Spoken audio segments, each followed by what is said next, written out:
राधे राधे। जय श्री श्याम।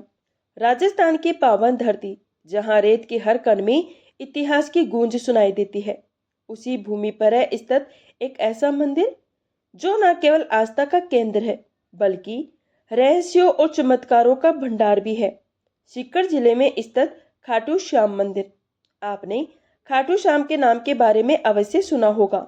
उन्हें हारी का सहारा कहा जाता है और तीन बाण के धारी के रूप में पूजा जाता है। पर क्या आप जानते हैं कि ये मंदिर जो प्रतिवर्ष लाखों श्रद्धालुओं को अपनी ओर आकर्षित करता है, केवल भक्ति का स्थल नहीं है, बल्कि एक रहस्यमय कहानी का जीवित प्रमाण भी है। ये वही स्थान है जहां एक राक्षस जाति का प्राणी भगवान की उपाधि तक पहुंच गया। एक ऐसी कथा जो आपके रोंगटे खड़े कर देगी। आज हम आपको खाटू श्याम मंदिर की एक ऐसी अनसुनी यात्रा पर ले जाने वाले हैं, जहां हर कदम पर एक चमत्कार, हर दीवार पर एक कथा और हर कोने में एक रहस्य छिपा हुआ है। शायद आपने ये नहीं सुना होगा कि खाटू श्याम मंदिर की नींव एक ऐसी कहानी पर टिकी है जो महाभारत काल से जुड़ी हुई है। ये मंदिर केवल पत्थरों से बनी एक रचना नहीं है, बल्कि ये भीष्म पितामह के वचन, एक वीर योद्धा के आत्मत्याग और श्री कृष्ण के आशीर्वाद का साक्षात प्रतीक है।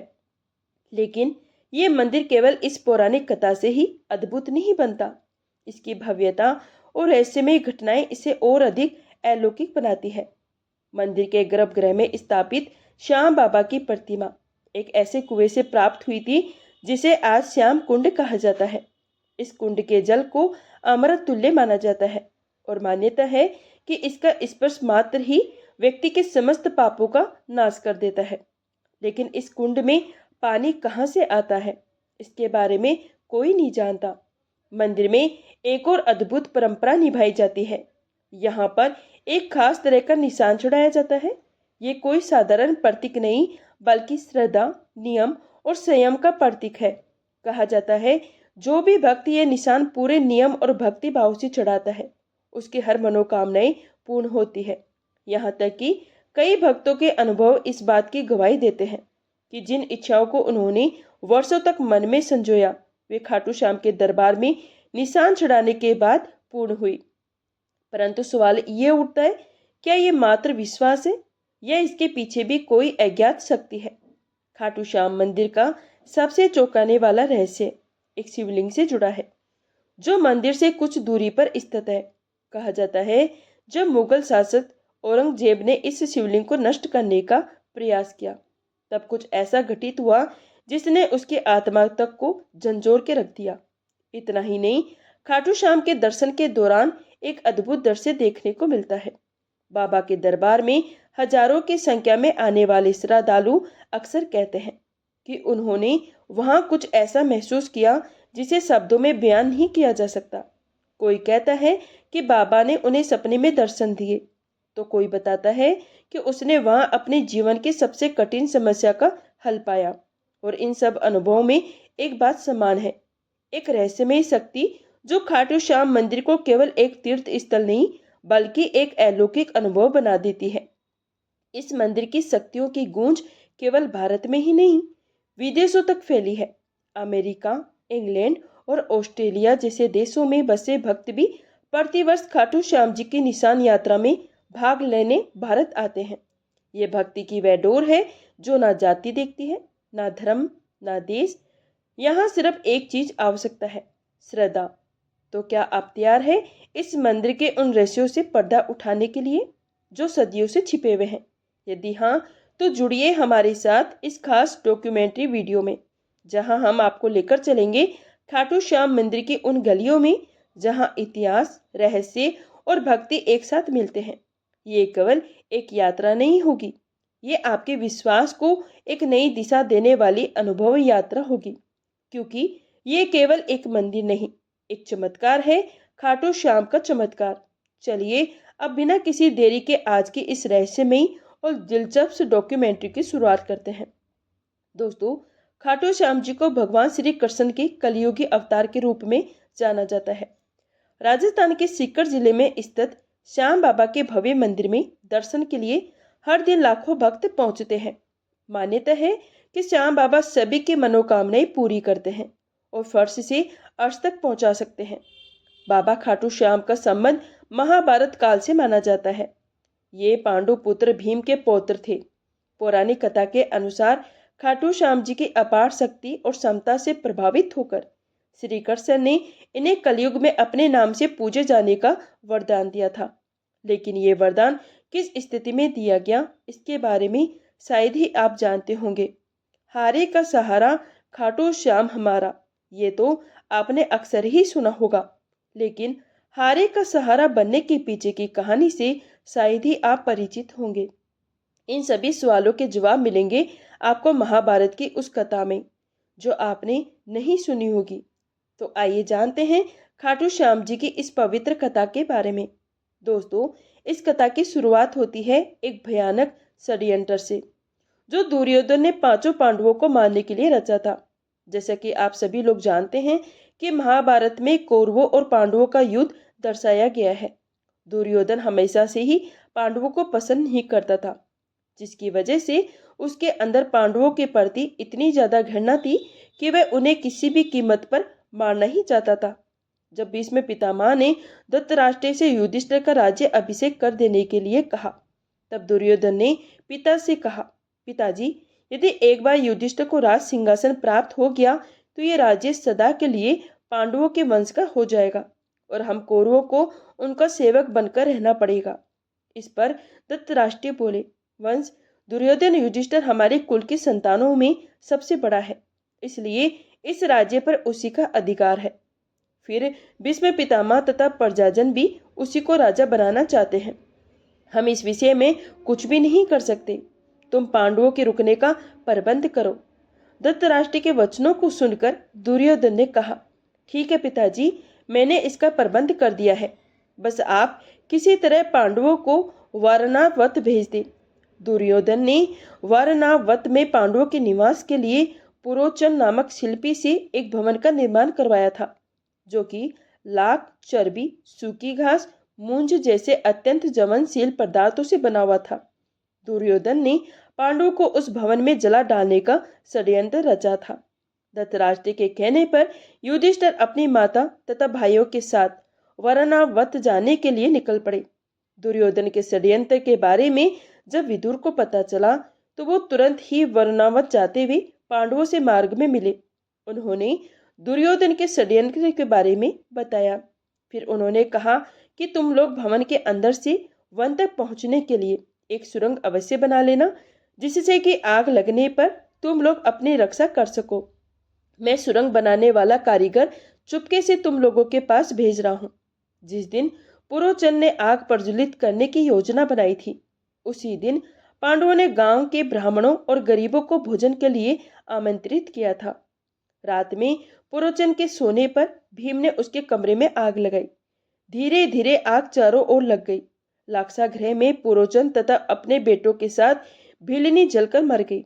लाक्षागृह के भस्म होने का समाचार जब हस्तिनापुर पहुंचा तो पांडवों को मरा समझकर वहां की प्रजा अत्यंत दुखी हुई। दुर्योधन और धृतराष्ट्र सहित सभी कौरवों ने भी शोक मनाने का दिखावा किया और अंत में उन्होंने पुरोचन और भीलनी और उनके बेटों को पांडवों का समझकर अत्यधिक करवा दी। लाक्षागृह की सुरंग से निकलकर पांडवजन हिंडिनी नदी के किनारे पहुंच गए थे, जहां पर विदुर द्वारा भेजी गई एक नौका में सवार होकर वे नदी के उस पार पहुंच गए। नदी पार पहुंचने के बाद वे सभी एक जंगल में पहुंचे। वहीं पर हिंडिम नाम का राक्षस अपनी बहन हिंडिबा के साथ रहता था। हिंडिम हिंडिबा पर अपना जोर चलाता था और उससे मानवों का मांस लाने के लिए कहता था। मजबूरी में हिंडिबा को भी ऐसा करना ही पड़ता था। रात के समय जब सभी पांडव सो रहे थे तो उसमें से भीम सभी का पहरा दे रहे थे। जब हिंडिबा अपने भाई हिंडिम के आदेश पर पांडवों को मारने के लिए गई, तभी उसकी नजर भीम पर गई और वह भीम को देखकर मोहित हो गई और उनसे प्रेम करने लगी। भीम को मोहित करने के लिए हिंडिबा ने सुंदर अप्सरा का रूप धारण किया और भीम के पास गई। लेकिन इसी बीच हिंडिबा का भाई हिंडिम भी वहां पहुंच गया, जो पांडवों को मारकर उनका मांस खाना चाहता था। उसने भीम पर हमला कर दिया, जिससे भीम हिंडिम के बीच युद्ध छिड़ गया। इस युद्ध में भीमसेन की विजय हुई और हिंडिम मारा गया। इसके बाद हिंडिबा अपने असली रूप में आई। उसने भीम के सामने विवाह का प्रस्ताव लिखा, लेकिन भीम ने यह कहकर विवाह से इनकार कर दिया कि तुम राक्षस कुल की हो। इसके बाद हिंडिमा माता कुंती के पास गई, उनसे भीम और अपने विवाह की बात कहने लगी। तब कुंती विवाह के लिए तो मान गई, लेकिन उन्होंने हिंडिबा के सामने एक शर्त भी रख दी। शर्त के अनुसार भीम हिंडिबा के साथ केवल तब तक ही रहेगा जब तक कि उन्हें संतान की प्राप्ति नहीं हो जाती। हिंडिबा भीम के साथ विवाह करना चाहती थी, इसलिए वह इस शर्त को मान गई। इसके बाद दोनों का गर्दव विवाह हुआ और वे जंगल में साथ रहने लगे। कुछ समय बाद हिंडिमा और भीम का एक पुत्र भी हुआ, जिसका नाम घटोत्कच रखा गया। समय बीता और घटोत्कच का विवाह दैत्य राजमुरा की बेटी अहिलावती के साथ हुआ, जिन्हें मोरवी और कामकांतिका के नाम से भी जाना जाता है। घटोत्कच को अहिलावती के 2 पुत्र हुए। घटोत्कच के एक पुत्र का नाम बर्बरिक और दूसरे पुत्र का नाम अंजनपर्वा रखा गया। बर्बरिक ने शास्त्र, शस्त्र और अन्य सभी ज्ञान अपनी मां अहिलावती का आशीर्वाद लेकर प्राप्त किए। उन्होंने ही बर्बरिक को भगवान शिव की तपस्या करने के लिए प्रेरित किया, जिसके बाद भगवान शिव जी ने बर्बरिक से प्रसन्न होकर उन्हें 3 अभेद बाण दिए, जो कि पूरी सेना का विनाश करके वापस तरकस में आ सकते हैं। समय बीता और जब कौरवों और पांडवों के बीच युद्ध होना था, तब बर्बरिक ने युद्ध में भाग लेने का निर्णय लिया। अब वैसे तो देखा जाए, बर्बरिक तो पांडवों की तरफ से लड़ना था, लेकिन इसी बीच उनका एक वचन था जो उन्होंने अपनी मां से लिया था कि वे हमेशा हारे की तरफ से ही लड़ेंगे। उनका ये वचन ही आगे चलकर हारे का सहारा नाम की नींव बना। भगवान श्री कृष्ण जी युद्ध का परिणाम जानते थे और उन्हें डर था कि कहीं पांडवों के लिए उल्टा न पड़ जाए। अतः उन्होंने ब्राह्मण का वेश धारण करके बर्बरिक का मार्ग रोककर उनसे पूछा, आप कहाँ प्रस्थान कर रहे हैं? बर्बरिक ने अपना ध्येय बताया और कुरुक्षेत्र जाकर अपना कर्तव्य निर्वाह करेंगे, और इस पर ब्राह्मण रूप में श्री कृष्ण ने उन्हें अपना कौशल दिखाने को कहा। बर्बरिक ने एक ही तीर से पेड़ के सभी पत्तों को भेद दिया, सिवाय एक पत्ते के जो श्री कृष्ण ने अपने पैरों के नीचे दबा दिया था। बर्बरिक ने ब्राह्मण रूपी श्री कृष्ण से प्रार्थना की कि वह अपना पैर पत्ते के ऊपर से हटाए, वरन आपका पैर घायल हो सकता है। श्री कृष्ण ने अपना पैर हटा लिया। वह बर्बरिक से एक वरदान मांगा। बर्बरिक ने कहा, हे यजमान, आप जो चाहे मांग सकते हैं, मैं वचन का पूर्ण पालन करूंगा। ब्राह्मण रूपी श्री कृष्ण ने शीश दान मांगा। यह सुनकर बर्बरिक तनिक भी विचलित नहीं हुए, परंतु उन्होंने श्री कृष्ण को अपने वास्तविक रूप में दर्शन देने की बात की, क्योंकि कोई भी साधारण व्यक्ति यह दान नहीं मांग सकता। तब श्री कृष्ण अपने वास्तविक रूप में प्रकट हुए। उन्होंने महाबली, त्यागी, तपस्वी वीर बर्बरिक का मस्तक रणचंडिका को भेंट करने के लिए मांगा और साथ ही वरदान दिया कि कलयुग में तुम मेरे नाम से जाने जाओगे, मेरी ही शक्ति तुम में निहित होगी, देवगण तुम्हारे मस्तक की पूजा करेंगे। जब तक ये पृथ्वी, नक्षत्र, चंद्रमा तथा सूर्य रहेंगे, तब तक तुम लोगों के द्वारा मेरे श्री श्याम रूप में पूजनीय रहोगे। मस्तक को अमृत से सींचा और अजर अमर कर दिया। मस्तक ने संपूर्ण महाभारत का युद्ध देखा, युद्ध के निर्णायक भी रहे। युद्ध के बाद महाबली बर्बरिक कृष्ण से आशीर्वाद लेकर अंतर्ध्यान हो गए। तो दोस्तों, ये था बर्बरिक से 3 बाणधारी हारी का सहारा खाटू श्याम तक का बनने का सफर। लेकिन ये सफर अभी सही अंजाम तक नहीं पहुंचा था, क्योंकि जो आज हम खाटू श्याम मंदिर देखते हैं, उसके बनने की कहानी उतनी सरल नहीं है। खाटू श्याम मंदिर के निर्माण का इतिहास भी कम उलट पुलट से जुड़ा हुआ नहीं रहा। आइए अब जानते हैं खाटू श्याम मंदिर के निर्माण का संपूर्ण इतिहास। वीडियो में आगे बढ़ने से पहले आपसे एक निवेदन है, यदि अभी तक आपको ये वीडियो पसंद आ रहा है तो इसे एक लाइक, कमेंट में जय श्री खाटू श्याम जरूर लिखें। हमारे चैनल को सब्सक्राइब भी जरूर करें, ताकि आपको इसी तरह से मंदिर की अच्छी जानकारी मिल सके। अब चलिए अपनी इस वीडियो की ओर आगे बढ़ते हैं।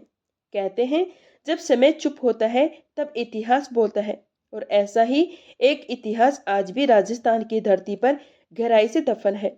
खाटू श्याम का इतिहास। ये कहानी है उस चमत्कारी स्थान की जहां कलयुग के वर्षों बीत जाने के बाद भी भगवान की उपस्थिति ने खुद को उजागर किया। न केवल एक घटना के रूप में बल्कि एक संकेत के तौर पर राजस्थान के सीकर जिले में स्थित खाटू नामक गांव, जो कभी साधारण सा प्रतीत होता था, अचानक आस्था और रहस्य का केंद्र बन गया। ये उस समय की बात है जब इस स्थान की धार्मिक पहचान अब तक धुंधली थी। किंतु एक दिन जब एक गायिका एक विशेष स्थान पर पहुंची तो कुछ ऐसा हुआ जिसने सबका ध्यान खींच लिया। गाय जैसे ही उस स्थान पर पहुंची जहां बाद में रहस्य उजागर हुआ, उसके थनों से अपने आप दूध बहने लगा। ये दृश्य किसी चमत्कार से कम नहीं था। ग्रामीण स्तंभ रह गए और जैसे जैसे इस बात की चर्चा फैली, लोगों ने उस जगह को खोदने का निर्णय लिया और जब जमीन के परतें हटाई गई तो वहां से जो निकला वह कोई साधारण वस्तु नहीं थी। वहां दबा हुआ था एक सिर, एक दिव्य मुखाकृति जिसने युगों से खुद को इस धरती के भीतर छुपा रखा था। इस रहस्य में सिर को ग्रामीणों ने श्रद्धा से उठाया और एक ब्राह्मण को सौंप दिया। ब्राह्मण ने कई दिनों तक उसकी विधि विधान से पूजा की, ये जानने की प्रतीक्षा करते हुए कि अब आगे क्या करना है। लेकिन जिस उत्तर की उसे प्रतीक्षा थी वह एक दिव्य सपने के रूप में खाटू के तत्कालीन राजा रूप सिंह चौहान को प्राप्त हुआ।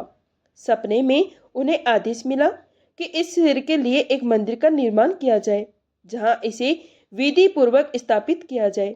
राजा ने इस दिव्य आज्ञा का पालन किया और सन 1027 ईस्वी में फागुन शुक्ल एकादशी के दिन उस पवित्र मूर्ति को स्थापित करके एक भव्य मंदिर का निर्माण करवाया गया। समय बीतता गया और वर्षों बाद 17वीं से 20वीं ईस्वी में मारवाड़ के तत्कालीन शासक के निर्देश पर दीवान अभय सिंह नामक एक प्रतिष्ठित रईस ने इस प्राचीन मंदिर को जीर्णोद्धार करवाया। यहीं से खाटू श्याम मंदिर ने अपनी वर्तमान भव्यता प्राप्त की। जो मूर्ति गर्भगृह में विराजमान है वह अत्यंत दुर्लभ पत्थर से निर्मित है और आज भी उसी अलौकिकता के साथ पूजनीय है। खाटू श्याम आज न केवल राजस्थान बल्कि पूरे भारत में लाखों परिवार के कुल देवता है। गुजरात के अहमदाबाद के पास लांबा गांव में स्थित खाटू श्याम का एक और मंदिर इस बात का प्रमाण है कि बाबा का आशीर्वाद हर दिशा में फैला है। यहाँ श्रद्धालु अपने नवजात शिशुओं को बाबा का आशीर्वाद दिलाने लाते हैं, क्योंकि यहाँ बाबा की बलिया देव के रूप में भी पूजा जाता है। मंदिर की वास्तुकला उसकी हर ईंट हर पत्थर में भक्ति की भाषा बोलती है।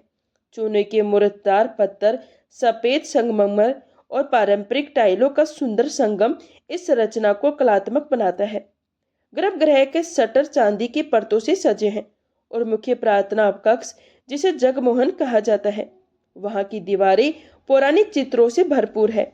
हर चित्र, हर एक कथा, हर रंग का एक आस्था है। मंदिर के मुख्य द्वार से प्रवेश करते ही सामने एक विशाल खुला प्रांगण दिखाई देता है जहां श्रद्धालु बाबा के दर्शन के लिए पंक्तिबद्ध होते हैं। प्रांगण से कुछ दूरी पर स्थित है श्याम बगीची, एक सुंदर पुष्प वाटिका जहां से केवल चुने हुए पुष्प ही देवता को अर्पित किए जाते हैं। इसी बगीचे में बाबा के एक महान भक्त आलू सिंह की समाधि भी स्थित है, जो आज भी श्रद्धालुओं के लिए प्रेरणा का स्रोत है।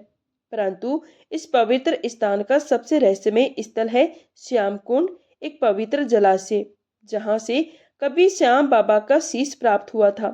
श्रद्धालुओं की मान्यता है कि इस कुंड में स्नान करने से सारे पाप धुल जाते हैं और व्यक्ति को जीवन में परम शांति प्राप्त होती है। लोग सच्चे मन से डुबकी लगाते हैं और बाबा से अपने जीवन के कष्टों से मुक्ति की प्रार्थना करते हैं। कहा जाता है कि इस कुंड में पानी सीधा पाताल लोक से आता है और ये सच भी लगता है, क्योंकि देखने पर आपको इसके आसपास कोई ऐसा सोर्स नजर नहीं आता। इस कुंड की ये बात इसे और भी ज्यादा शक्तिशाली और रहस्यमय बना देती है।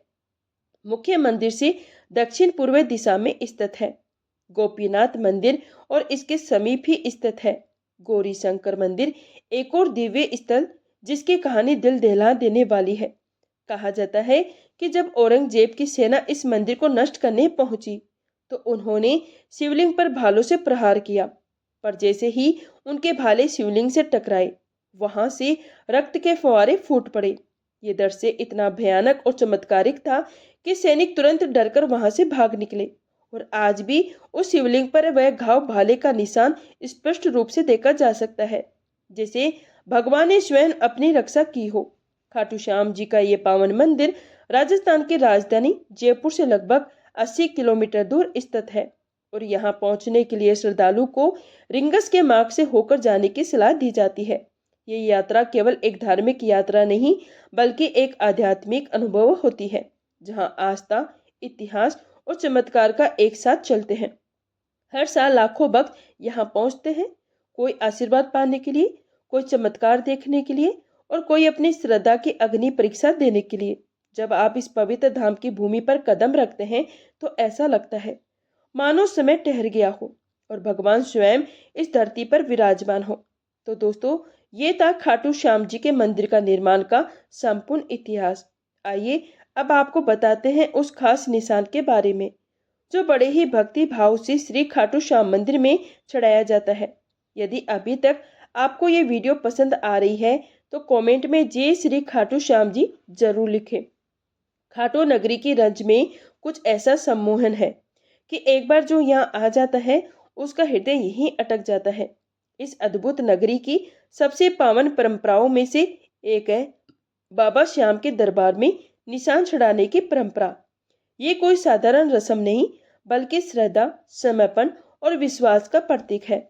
जब भक्त बाबा श्याम के चरणों में अपनी मन्नत लेकर आते हैं तो सिर झुकाकर केवल प्रार्थना ही नहीं करते बल्कि एक वादा भी करते हैं, हे लखदातार, हारे का सहारा, जब मेरी मुराद पूरी होगी तब मैं आपके दरबार में निशान लेकर पुनः लौटूंगा। लेकिन कई ऐसे श्रद्धालु भी होते हैं जिनका विश्वास इतना अडिग होता है कि वे अपनी मन्नत पूरी होने से पहले ही बाबा को निशान समर्पित कर देते हैं। उनके लिए ये यात्रा भरोसे की यात्रा होती है, जहां वे पहले बाबा पर विश्वास करते हैं, फिर फल की प्रतीक्षा करते हैं। ये परंपरा केवल आज की नहीं, सदियों पुरानी है। खाटू श्याम जी को चढ़ाया जाने वाला ये निशान, जिसे ध्वज भी कहा जाता है, एक अत्यंत पवित्र और भावनात्मक प्रतीक है जो बाबा के बलिदान और विजय का प्रतिनिधित्व करता है। सनातन धर्म में ध्वज को सदैव विजय का प्रतीक माना गया है और खाटू श्याम का ये ध्वज ये केवल कपड़े का एक टुकड़ा नहीं बल्कि उनके अमरता, उनके त्याग और उनके अपार प्रेम का प्रतीक है। ये हमें उस दिव्य क्षण की याद दिलाता है जब भगवान श्री कृष्ण के आदेश पर युद्ध की विजय के लिए श्याम बाबा, पूर्व में जिन्हें बबरी कहा जाता था, उन्होंने अपना शीश दान कर दिया था। उन्होंने अपना बलिदान धर्म की रक्षा और अधर्म के विनाश के लिए दिया और युद्ध का श्रेय भी स्वयं ने नहीं लिया बल्कि श्री कृष्ण को समर्पित कर दिया। इसलिए जब भक्त खाटू श्याम को ध्वज अर्पित करते हैं तो ये केवल मन्नत की पूर्ति का आभार नहीं होता बल्कि उस दिव्य बलिदान की स्मृति भी होती है। निशान के रंग केसरिया, नारंगी और लाल त्याग, शक्ति और भक्ति का प्रतिनिधित्व करते हैं। इन निशानों पर अक्सर श्री कृष्ण जी और श्याम बाबा की छवियां अंकित की जाती है। साथ ही पवित्र मंत्र भी जो भक्तों को आंतरिक शांति का अनुभव करवाते हैं। कई निशानों पर मोरपंख और नारियल भी सजाए जाते हैं जो पवित्रता और सौभाग्य का प्रतीक माने जाते हैं। ऐसा माना जाता है कि सच्चे मन से चढ़ाया गया निशान बाबा को अर्पित की गई है, एक आत्मा की पुकार होती है जिसे वे कभी अनसुना नहीं करते। कहते हैं कि इस निशान के साथ जब भक्त बाबा की नगरी में प्रवेश करते हैं तो हर कष्ट दूर हो जाता है, हर दुआ स्वीकार हो जाती है और जीवन में सब और मंगल ही मंगल छा जाता है। इस ध्वज को चढ़ाने से पहले विशेष पूजा अर्चना की जाती है। भक्त कई दिनों तक उपवास रखते हैं, नियमों का पालन करते हैं, फिर उस निशान को अपने हाथों में लेकर पद यात्रा प्रारंभ करते हैं। इस यात्रा को निशान यात्रा कहा जाता है। ये एक भक्ति की प्रकाष्ठा होती है जब भक्त नंगे पांव हाथों में ध्वज लिए रिंग से खाटू धाम तक की 18 किलोमीटर लंबी यात्रा करते हैं तो हर कदम उनकी श्रद्धा के ताप से तपता है। रास्ते में भजन, कीर्तन और श्याम नाम की जय जयकार गूंजते हैं जो वातावरण को अलौकिक बना देते हैं।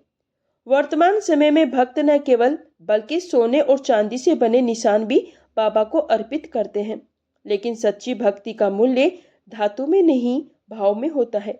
चाहे वह ध्वज साधारण हो या बहुमूल्य, अगर उसमें श्रद्धा है तो बाबा उसे सहज ही स्वीकार करते हैं।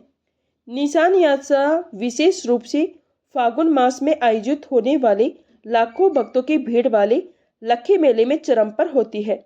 इस समय खाटू नगरी भक्तों से खचाखच भरी होती है।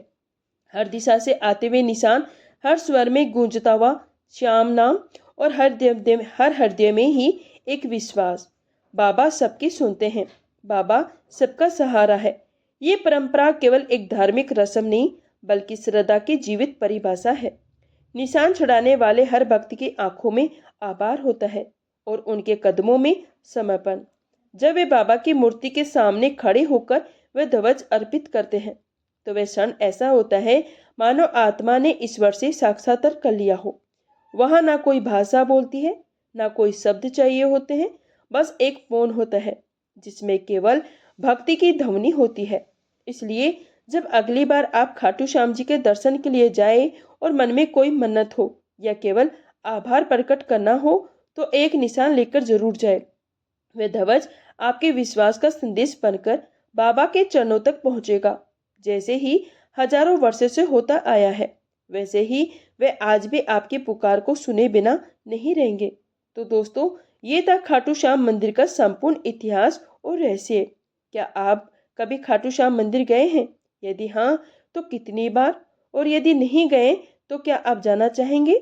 हमें कमेंट बॉक्स में ज़रूर बताइएगा। यदि आपको आज की ये डॉक्यूमेंट्री पसंद आई हो तो प्लीज़ कमेंट में जय श्री श्याम, जय श्री खाटू श्याम बाबा की गूंज होनी चाहिए।